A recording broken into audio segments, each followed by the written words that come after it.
Kembali Anda menyaksikan Kompas Siang, Saudara. Tingginya kasus COVID-19 pada anak di Indonesia membuat pemerintah menimbang untuk memberikan vaksin COVID-19 pada anak-anak dan remaja. Penggunaan vaksin Sinovac dan Pfizer yang sudah mengantongi izin darurat untuk usia muda kini tengah dikaji. Tingginya lonjakan kasus COVID-19 pada anak terancam membatalkan rencana sekolah tatap muka Juli mendatang. Pemerintah pun kini mulai mempertimbangkan untuk memberikan vaksin COVID-19 pada anak-anak dan remaja. Vaksin mana yang akan jadi pilihan untuk diberikan pada anak usia di bawah 18 tahun kini tengah dibahas Kementerian Kesehatan bersama Lembaga Penasihat Teknis untuk Imunisasi (ITAGI).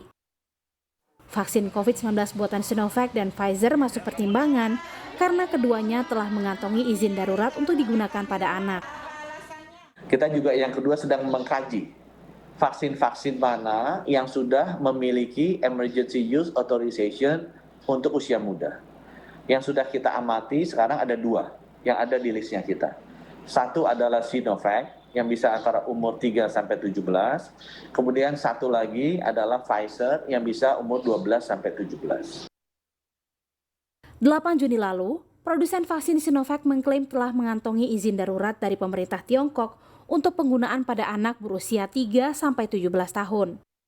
Meski demikian, Tiongkok belum mengumumkan kapan akan memulai vaksinasi COVID-19 pada anak. Sinovac juga mengklaim telah melalui uji klinik fase awal untuk vaksinasi pada anak dan remaja dan akan segera mempublikasikannya dalam jurnal ilmiah.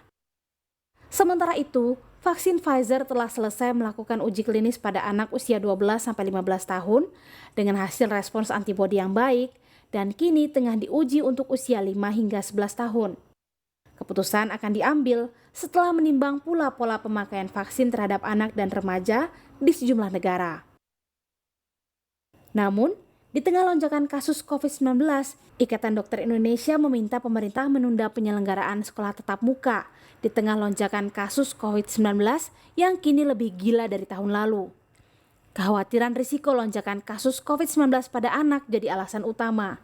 Di Jakarta saja, kini sekitar 16% dari total kasus COVID-19 menyerang anak dan balita.